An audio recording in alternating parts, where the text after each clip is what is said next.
Let's get some more reaction on the results from Peter Zalmayev, who is the director of the Eurasia Democracy Initiative. He joins us now from Kiev. It is the day after the results. What's been the reaction there from people? Are they excited, hopeful?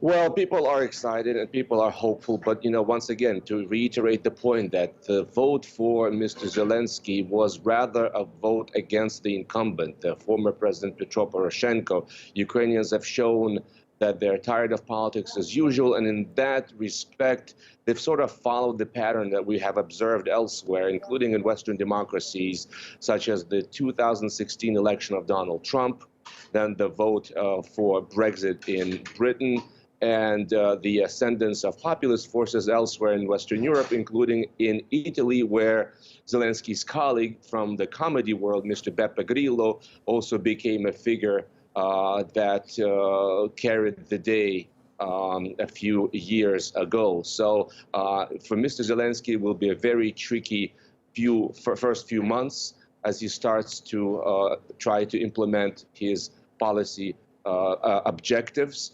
He will have to deal with the sclerotic and somewhat and largely bureaucratic state. He will have to show Ukrainians that he is willing to dissociate himself from big businessmen, from big oligarchs, no less Mr. Kolomoisky, the oligarch who's in exile in Israel, who is said to have been behind Mr. Zelensky's candidacy from the start.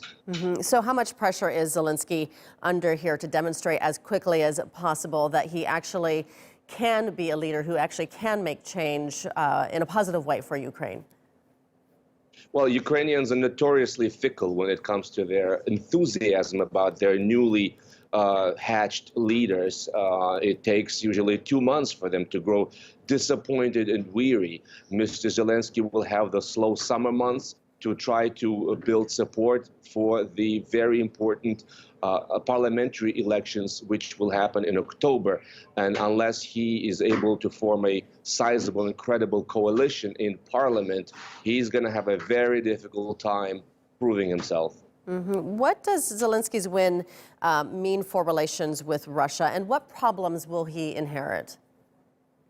Well, Russia has, had a sort of a field day with Zelensky candidacy. On the one hand, they're counting on the fact that Zelensky, as a inexperienced politician, will be much easier to deal with when it comes to negotiating directly with Vladimir Putin and will make concessions. That remains to be seen. So far, he's made all the right, sounds as far as his stance vis-a-vis Russia's aggression in the Donbass and the Crimea. And on the other hand, Russians, I think deep down, are envious of the sort of exercise of vibrant democracy that Ukrainians have demonstrated when they held free and fair democratic elections, when they held those debates that took place in a stadium attended by thousands of people, something completely unheard of in Putin's Russia.